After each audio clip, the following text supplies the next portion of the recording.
This is The Bottom Line, a show designed to help Australian businesses succeed. On the show, you'll hear from leading Australian business owners as they share the lessons they've learned building their companies.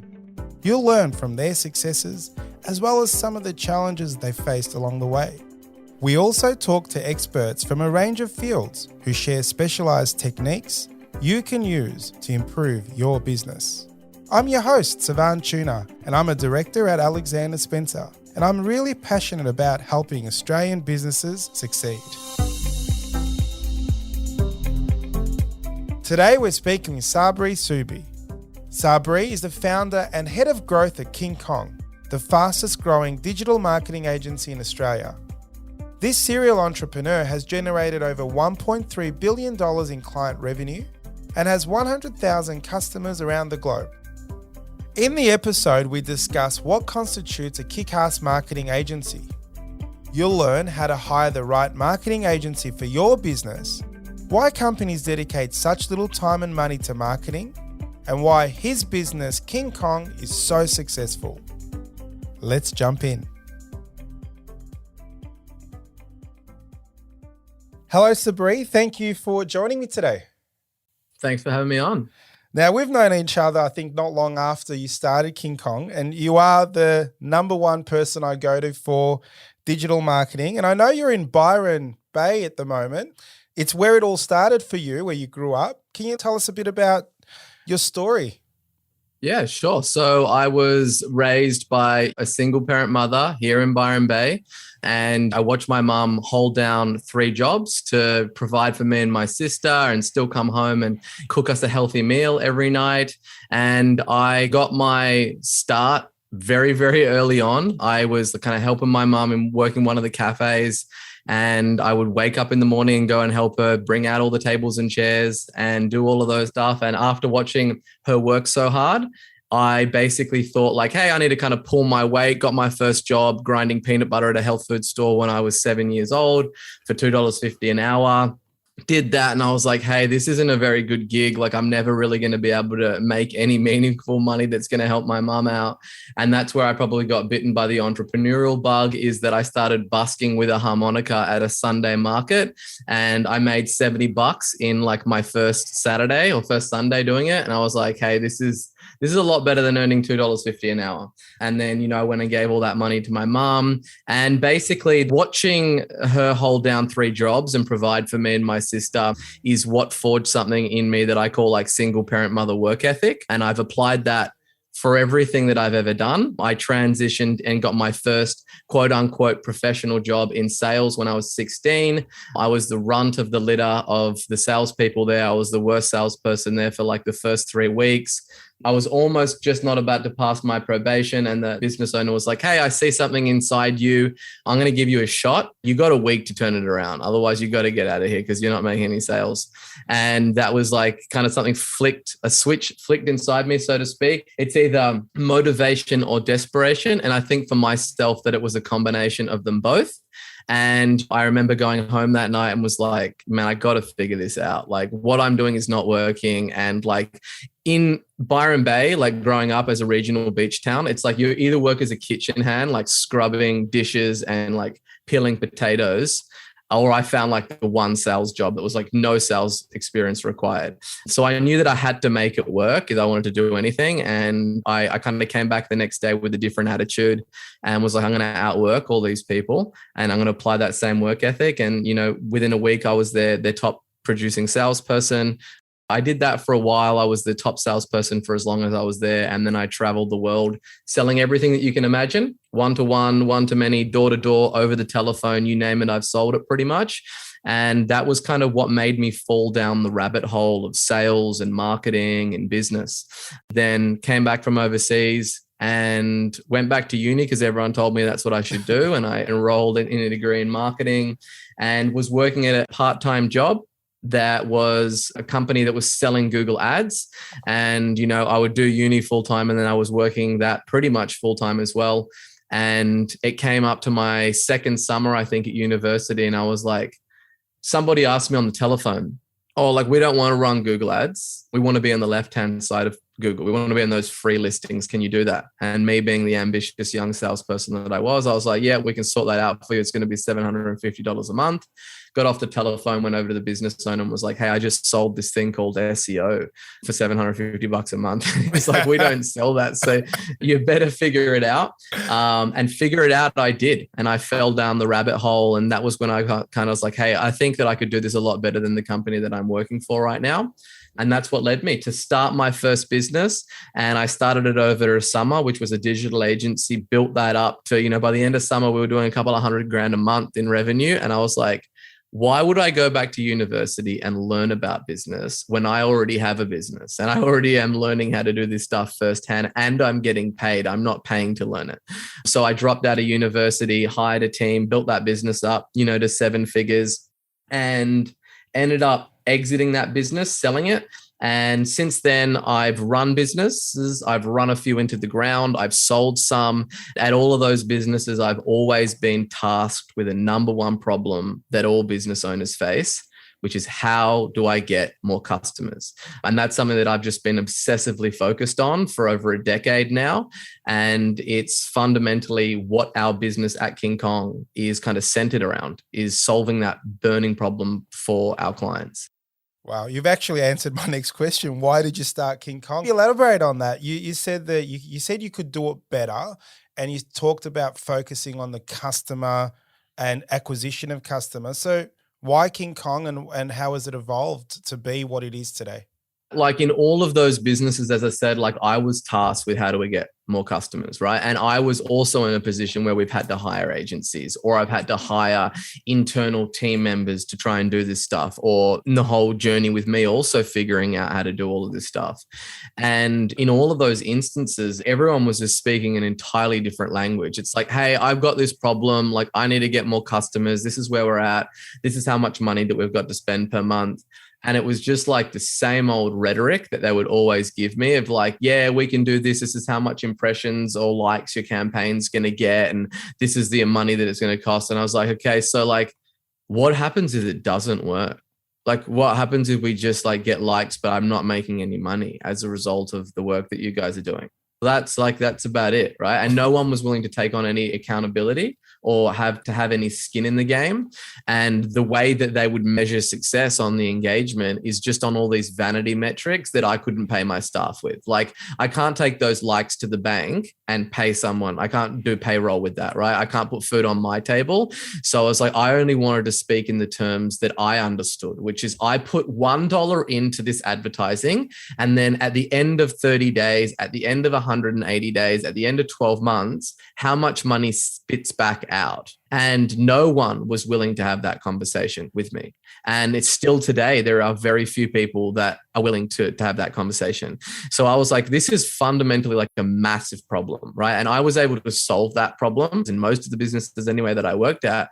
And I was like, well, like I should potentially just help people solve this problem. Like if you look back in the gold rush, the people that made the most money are the people that were also like selling all the spades and the shovels and the panning of the stuff to the people. And, my skill set, not just using that to solve my own problem of how do I get own customers in my own business, but how do I use that from now the hundreds of thousands of people that are impacted by the teachings that I put out there, and being able to fundamentally solve that. Because for me, it's a little bit deeper than just I'm providing these services and then I'm making money. I'm kind of beyond the stage where I'm waking up to put food on the table for me and my family. Right now, it's like there has to be something else that's driving me to do it.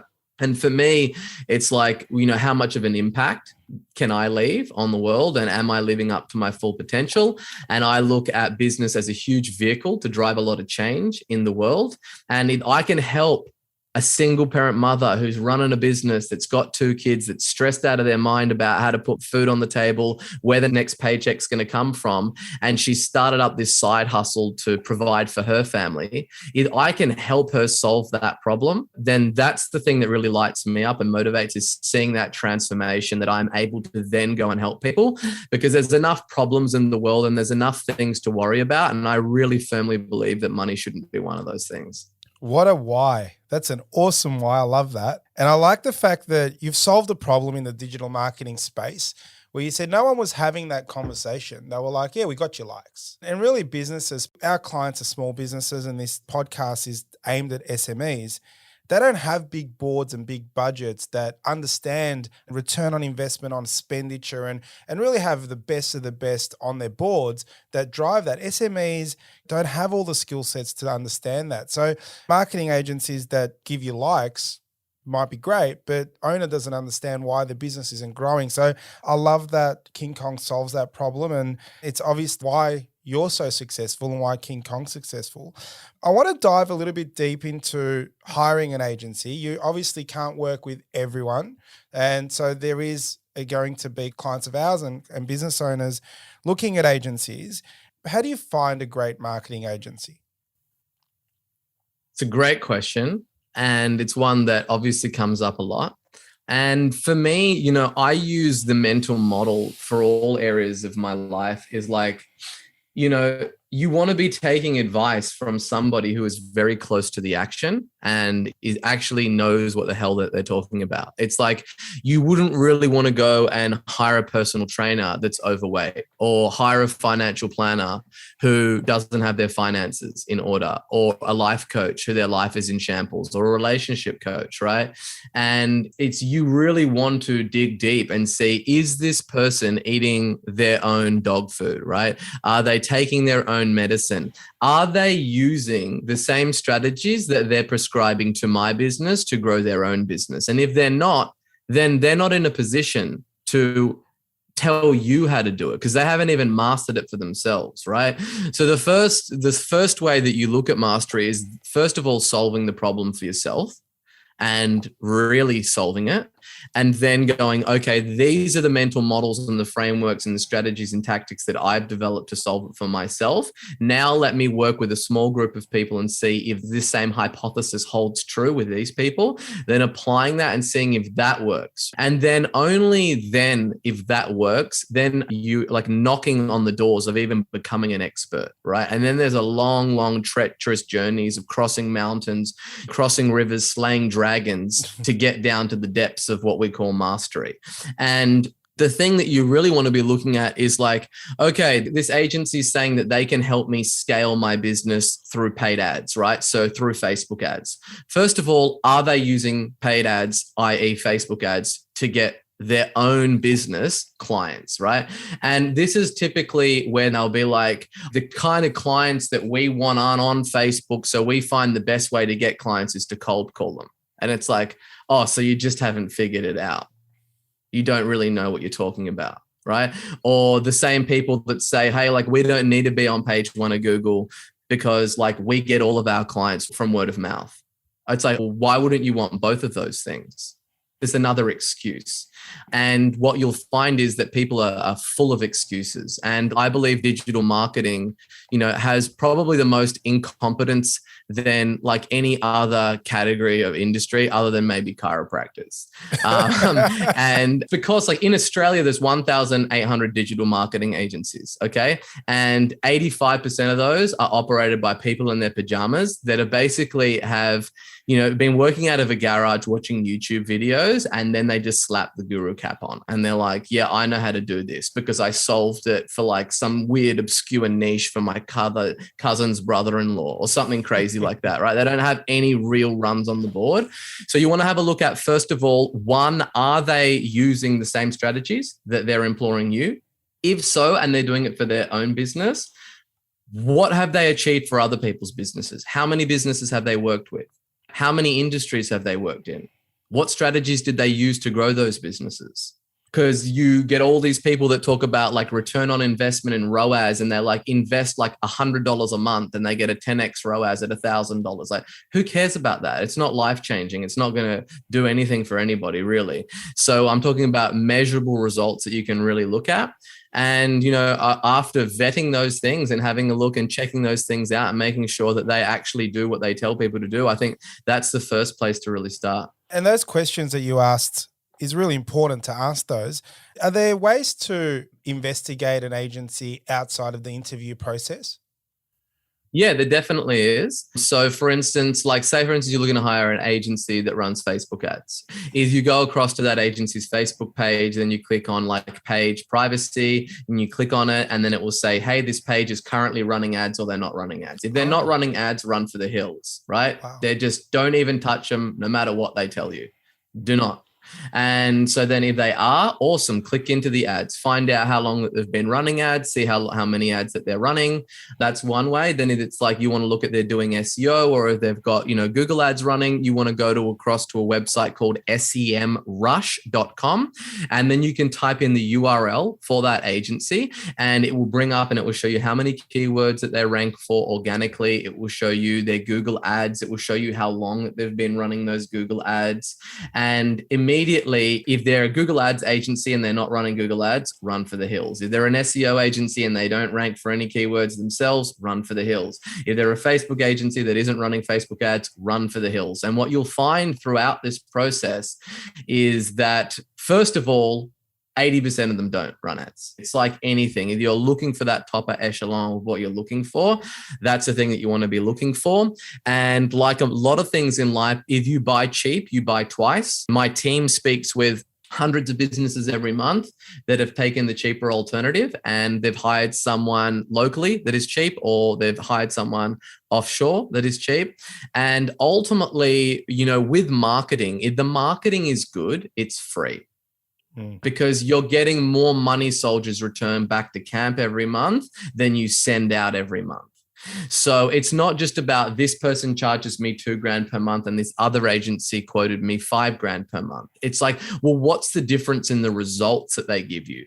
If you're spending $2,000 in management and $3,000 in ad spend and they're making you $20,000, and that other guy's charging you $5,000 in management and you're doing $5,000 in ad spend, but you're making $180,000, then it's costing you so much more to go with the cheaper alternatives. And the sign of a bad marketer is a cheap marketer, because the whole premise is price elasticity. If you're a good marketer, you can create more demand than there is supply. And when you do that, your prices go up. And if your prices are cheap, that means that you're unable to generate enough demand for you to increase your prices. So realistically, it's would you hire a cheap surgeon to do plastic surgery on your face? No. I don't think that you would. And it's just the same. If you were looking for the cheapest price, you're never, ever going to be able to get cheaper than the 100 emails that you receive from the Philippines and India and all different corners of the earth that promise you to get you on page 1 of Google in 30 days for $10 a month. So you really need to do your due diligence and really figure out, has this person walked in the path that I want to walk down? Yeah, look, I want to tell a little story about my journey with you. When I first met you, it was, I think, second year into your business, and you did really well. Your revenue was growing and we started working together. And I have to say, I was skeptical, Sabri, and I thought, we didn't use marketing at the time, or digital marketing. And I saw you grow your business. But you know what cemented me to know that you were the real deal? Was exactly what you just said. You actually use these strategies for your own business and you've achieved such great results.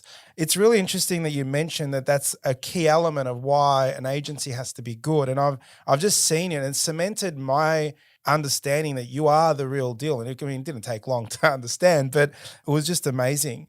In saying that though, let's say you've engaged an agency, how much time should a client give for them to at least deliver on the promise? Because, they can say, we need more time or blah, blah, blah. Is there set times that you should sort of work towards at different stuff? I'm going to have to unpack this one and dial it in, right? So basically, I would love to be able to sit here and say that every campaign that we touch is a winner. Every swing that we hit is a home run. Everything that we touch is gold. And that is not the case, right? Do clients hire us and we don't hit a home run? Yes, that does happen. So first of all, to understand that you don't hire a marketing agency and they just solve every problem in your business and they just take what you're selling and they shoehorn it in the market and they just sell floods and just an avalanche of customers come your way. There's so much more into what is going to drive success and what's not going to drive success. If somebody comes to us and they're in the car and it's moving and they just want us to put some more acceleration on the engine, pretty much it's like 99 point times we're going to hit that thing right out of the park because they've already got proof. They've already run the machine and it's working and they just want to get better results. But what most people do is they've never, ever advertised to strangers to convert them into customers. And they have purely relied off word of mouth to grow their business. And in fact, they almost use it as a badge of honor that they don't need to advertise and that they get all of their business from word of mouth. And then unfortunately, it's accountants that look at line items on P&L slips and they're like, hey, what's all this advertising stuff going on here? Like, how about we just remove that and it goes straight to the bottom line? And it's like, they don't look at what is the top line, how impacted and manipulated is that by this advertising spend. So then they come to an advertising agency and they're like, can you get us more customers? And then it's say, for instance, lead gen, you get them a whole bunch of leads and they're like, none of these people are buying. And it's like, you've been used to speaking to people that are referrals. The deal's already done. You're already getting like a vote of recommendation from your friend or colleague saying, hey, Savan's the real deal, hire this guy, right? There doesn't take any skill to do that. Very, very little skill. And it's the same people that say that their close rate on an inbound lead is like 80%. Immediately as someone tells me that, I know that they're not getting cold traffic. So then we have a look at, okay, does this person have a proven selling system? i.e., do they have a way to go out there into the marketplace and grab attention and convince those people to then take the next step of get a lead? And then do I have the sales systems and the script in place to then convert that stranger and turn them into a customer? And there is a lot of nuance into that because even businesses that have somewhat traction, the disproportionate amount of those businesses fail, right? Like if you look at venture capital, so venture capitalists, 80% of their businesses fail all the time. These are people that have a proven concept, have money in the bank, have a product market fit to some extent. And then 80% of all venture capital goes to Google and Facebook ads. 55% of it can be directly attributed to that. And then there's another kind of like 20 to 30% that is sales and marketing related expenses. And if you boil that down again, you'll see it's like a team that then runs the Google and Facebook ads. Yet 80% of those businesses fail. Wow. So if you just stop and think about how sobering that is, it's not like you can't just go to a marketing agency and money is going to magically fall from the sky. There's a lot of work that's required from that business owner to get it dialed in, because what we're trying to do is the miracle, right? Like you look at like, what Warren Buffett, or if you look at, Charlie Munger, his business partner, or you look at Ray Dalio, he's the greatest hedge fund manager of all time at Bridgewater Capital, right? These guys are getting 20 to 30% returns on their money. It's not uncommon in advertising for you to get a 300% or a 400% or 1,000%, right? Return on your advertising dollars if you do it right. So it shouldn't be easy to get those type of returns, because it's like, you should be on the cover of Forbes magazine touted as a financial genius if you can put $1 in and get $5 out, right? So there's a process to it and there's a nuance to it. If you have a proven model, and I told you I'd have to take the scenic route with this question, but let's come back to the question, right? So if you've already got some momentum and your car is already moving and you're already running paid ads and you're going to an agency to then approve upon those results, I would say that 3 to 6 months is a good time frame to get them accustomed into your business, to set up what the landing pages, the structure, the account structure, get people in, get the algorithm learning, to then be able to benchmark the results that that agency is getting compared to your results. And that's what it is that you should look at. However, if you come to a business and you've never advertised before and it's all word of mouth, the way that I say it to prospects and the way that I would say it to Savan and the way that I would say it to my mum or any of my friends that run a business is, let's just say that you're going to put $5,000 a month into marketing. You need to be okay that you put that $5,000 in and no soldiers return back to camp. So $5,000 a month, 12 months, we've got $60,000 in the hole. Unless you are completely comfortable And of course you wouldn't like it, but at least it wouldn't sink any ships. If you lost that 60 grand, then don't invest in marketing. And then you need to think about, if I lost this $60,000, that's the worst case scenario. I didn't get one razoo back, not $1, not one client, and I was 60K in the hole. Now let's look at the other side, the flip side of that coin. What happens if you invested it and it added another $1 million to your business a year? Right? What will that enable you to do? Yeah. Right? If it's 2 million. So like anything in business, you need to calculate the upside and the downside. Nothing is guaranteed, and especially if you don't have a proven system. But it's a very, very rewarding process. It's the most rewarding process in a business, is to be able to spend $1 and make money back. And unless you have the ability to pay to acquire a customer, then you don't have a business. You have a job and you have a hobby because you don't have a scalable, predictable, rinse and repeat process to get new customers and to bring revenue in. And you're just operating by the fate of what falls in your lap that month. You talked about measuring success and measurement a fair bit in your answering the questions. How do you measure success at King Kong or in digital marketing agency generally? So it depends, again, what the client's business is. We'll set up KPIs directly with those clients, so we're crystal clear on what success looks like. So, we've developed what we call scientific customer acquisition. If you go to most people's businesses and you're like, hey, like, what do you want to do? And they're like, I want to grow my business. And it's like, fantastic. That's a very esoteric statement. What does that actually mean for you, right? Like, how do you do that? And this is something that plagued me early on in my business. It's like, I want to grow my business. Okay, well, how do you grow a business? And there's only really 3 ways to grow a business. One of them is that you get more customers. The second is you make those customers buy more often, or you increase your prices. And that's the 3 ways that you've got to grow a business.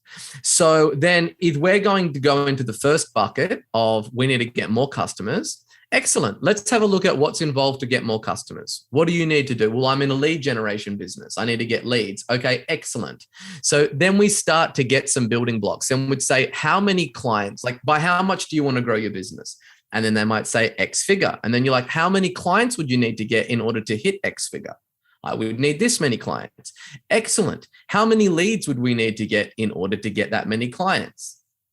I would need to get this. How many clients do you churn per month? I churn this. Okay, so that means that we would need to probably increase that number to get a net growth of those customers each month. Okay, excellent. How much does it cost us to get a lead? This is how much it costs us. This is how much we should spend, right? And you start to basically start with the end in mind and then back into that goal. So it's that exercise that we go through with our clients and we set up, okay, like what's your close rate? And then based on the lifetime value of a client is, based on what the payback period of that LTV is, then we work out what their close rate would have to be, what's the maximum we would be able to spend in order to acquire a lead, in order to acquire a customer. And we set up these KPIs. So if something's not working, we know why it's not working. And it's not like, the marketing's not working. Yeah. It's like, well, what's actually happening? What's the KPI? Are we hitting KPI and click-through rate on the ads?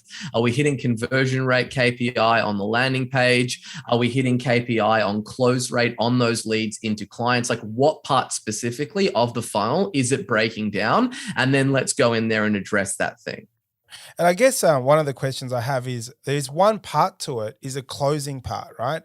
And you don't provide the closing component of your service. You give them qualified leads, you go do all the work. And at the end of the day, the business owner has to close the leads. Do you find that a lot of the time they just don't have the abilities to do that or the skills to do that? Has that been a common trait and you have to educate them?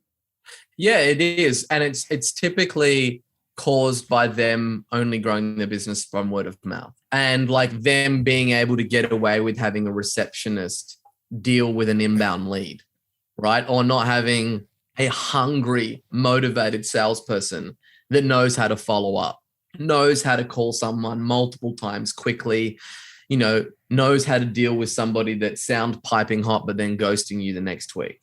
And I don't want to remove all responsibility from that thing. So what we've done is, I give my clients the same training that I give my own internal salespeople, because it was something that we realized very early on is that people just can't close leads. And they can't close leads because they don't have a rinse and repeat process and a script and a follow-up plan and what to say on a voicemail and all the things that come involved in what that thing is.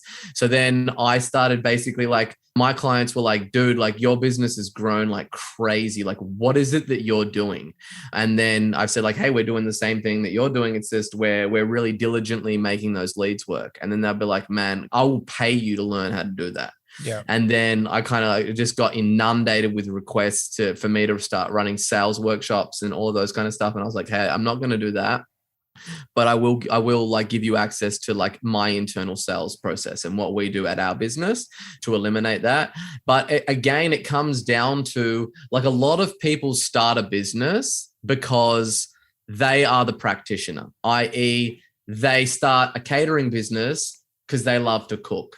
And one of their friends said, hey, like this lasagna is really good. You should start your own catering business. And then these people are like, yeah, I'll start my own catering business. And then they start their own catering business, right? And like nowhere along the line did that person get any education around what it takes to grow a business, to build a team, to lead, to inspire, to spend money to acquire a customer, to retain clients, to retain staff, to write job ads, to do HR payroll, to manage a balance sheet, right? All of that stuff that comes involved with running a business.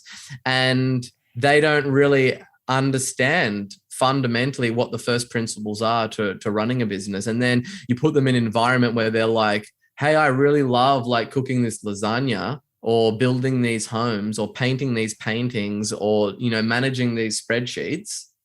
And I just need more people to do that so I make more money. Yeah. And then they're like, I just need to hire someone to solve this problem with me. And they start from a place where they're trying to sell what it is that they're passionate about, not what the market is absolutely starving for, what they would crawl across crushed glass to get to the solution. And they start with product or service first and not market first.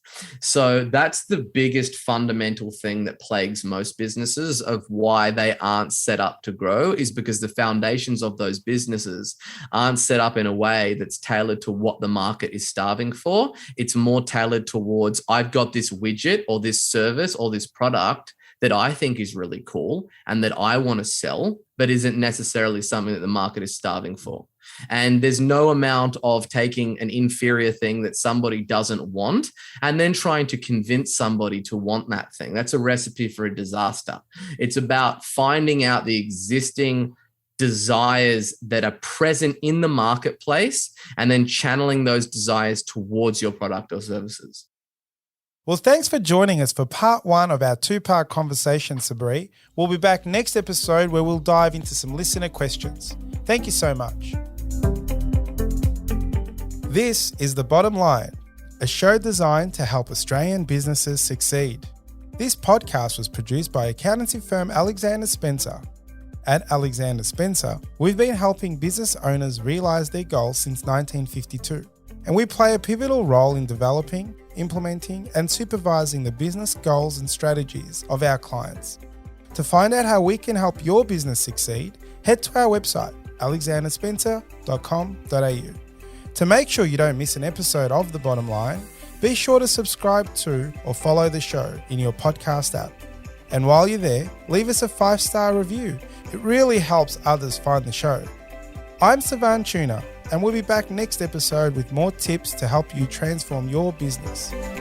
And that's The Bottom Line.